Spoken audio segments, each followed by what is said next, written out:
Welcome back, everybody. 9:35. It's Ask the Expert. JB Robillard here from Robillard Hearing Center. Just talking fishing. It's nice to hear when you're fishing too. Oh yeah. You know, that could be an issue. I'll tell you one of the things that we were talking about, and I'm sure you know a good portion of your clientele is job-related hearing loss. Not just days, but job-related hearing loss. Barry's on the telephone right now. Good morning, Barry. How are you?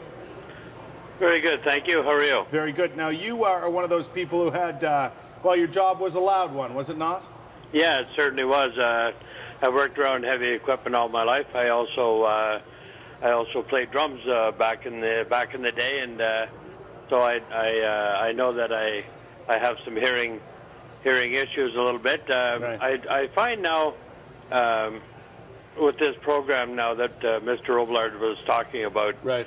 The LACE program, yeah.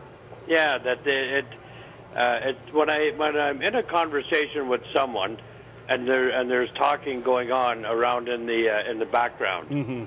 I find that I have a hard time just keeping focus on the conversation. Right. That I'm having with the person, and I'm wondering if this LACE program, if it covers that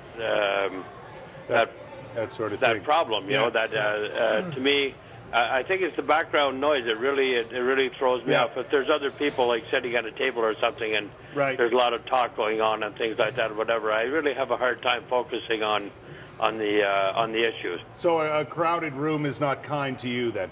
No, it's not. Not really at all. It's it just seems very distracting to me and things like that. And I'm just wondering if it could be something in the hearing. Right. The hearing loss or whatever that I've had over the years.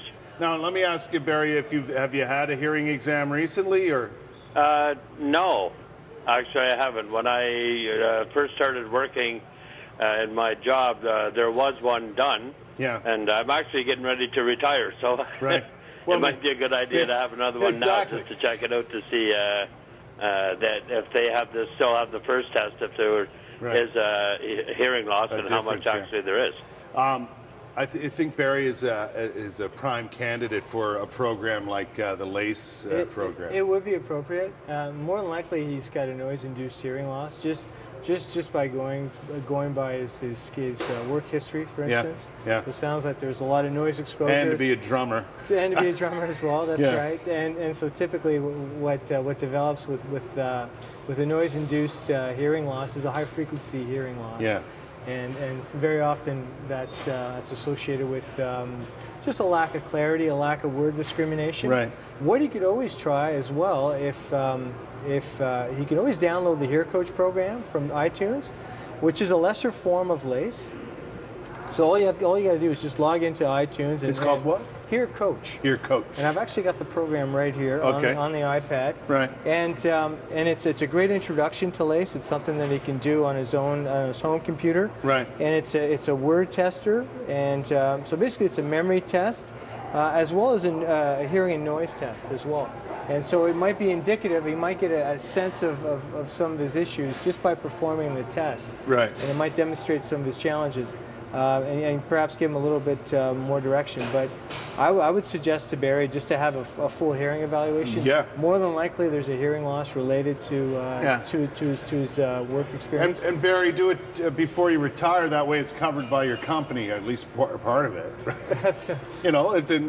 Sure. Well, that's another thing that often puzzles me. Those things are there for a reason for people in their plans, their coverage plans. Yeah. So you might as well take advantage of it and make sure everything's okay. Absolutely. There's nothing wrong with doing that. Mm-hmm. It seems from what you've described and what Barry says is that it's not that the background noise increases, it's the main audible sound that you would normally hear and hear quite well that diminishes. That's right. Is that what happens? Yeah, there's several factors to having difficulty hearing the noise.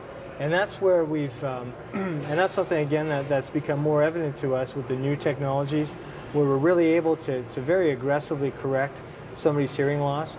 So for instance, an individual like Barry, who let's say has a high frequency hearing loss. So with the new technologies, what we're able to do is very aggressively correct his hearing loss. So artificially what we can do is we can restore his hearing to normal thresholds. Right. However, once we've done that, we've noticed that with some patients they're still having difficulty hearing in noise, and while others are not. And what it comes down to is beyond the hearing loss itself, it's the processing ability of the patient that might be deteriorated, and that's where LACE comes in. So in Barry's case, what we'd have to do is just analyze his hearing ability and look at potentially correcting his hearing loss. But independent of that, you can still do the LACE program, and it is beneficial. A lot of research suggests that it is beneficial. Good stuff. To find out more, go to Robillard Hearing Centers or go to the website and get more information. That way you can narrow down the issues. And something else I can also mention as well. There's an online hearing test at our website. So something Barry can do, and I mean it's obviously not as reliable as but it's a start, test. Right? It's a start, and it's indicative. If he does have a high frequency hearing loss, you'll know. It'll typically pick it up. And so and then again you can email the results to one of our audiologists, to one of our clinicians, and we can get some dialogue going. Great. Yeah. Check it out on the website. JB, thanks. Good My pleasure. Thank you. Cheers. There's the locations of Robillard Hearing Centers. There's the website, hearingisbelieving.com. Check it out, and you know what? Treat yourself well. Barry, you included, my friend. We'll be back with more of CTV Morning Live. It's 9:42. See you in a minute.